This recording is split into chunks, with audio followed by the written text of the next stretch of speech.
ربين انجر رب ملي محمد مرقم ربيت على رسول يخار رسول الله خناف سنة يخان جرين يسخفك كينيو مغارق أبردفون جرين بربر أرغتش ونجد خطاب ور مسلموتا قدش قرآن كيساب بلين عندو بتا أمور وقود الدم صديق خطابي قدش رقم رب محمد كنم سبب تلفتشون أمتي مسلمة جارة الدوف باتي رمضان غنم سبي بري لفر رجل قبون حنق غلقلون غلانتوان نياتاني دوغان قفا دونتاني قريش فدايشو تنبطوط وفنات ليلة مدافتشو دبلتي وان الدرف قصاچون جسوم رمضان خنركاك حواس مسلمة برجي رمضان جي خبجما وان غاري وخان كيرين كيسا دلقم توجدان قويان اتخياتشو سومر رمضان خمولاتشو باتي رتون داون كمرتايو تاو اومتي مسلمة الدنيا قوتور جرات تكنولوجيا ميا خبيوتي مسلمة قردون اتفيدمون وبوليا نساني الدنيا قوتور جراني فخرة تلفجيني تيف راديوني اكاسوماس فول ميديال الدداتي نرقد برسون جبيساني للباني سومي رمضان خنجلقاب خاميد miidhama dhiifam gaafata hamiidham immoo dhiifam yaayyuu sii godhu kanaafuu yaayyuu siin jedhe jala fudhachuun guyyoo soddomaan ittaananiif rabbi kadhachaa guddaa kabajama kan obsaan dabaas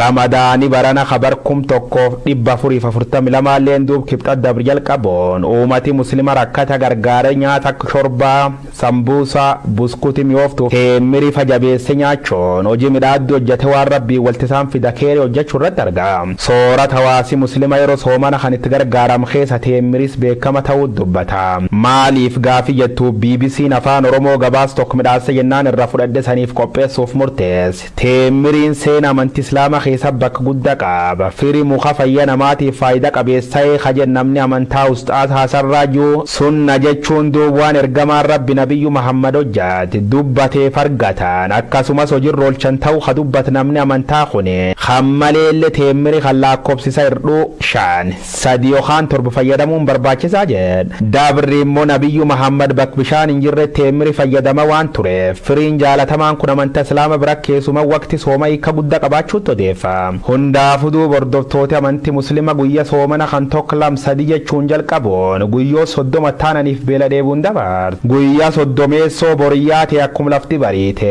nama uffata waan waaqitti kenkeeyyachuun sirriituuf qulqulleessanii faayamoon iddoo salaata dhaqanii rabbi galatoofat namu waan qabu waliin nyaate dhuga hararrallee yoo wal birbaaniif simu keessallee walti dubbatan haaloo babaaroo yookaan danaanaachuu caala iid mubaarak waliin jedhan akkan jechuun immoo iddiin kun iddeebba kasaniif ta'u jechuu akka ta'etti maam ayyaanni dalfaxirii hunduun marsi kum tokkoof 442 kabajamuuf guyyoo 28 taaf jee kun immoo kaseexanii guddaan mukajjir ta'uu nama hedduu gammachiifte jeerti rabbiin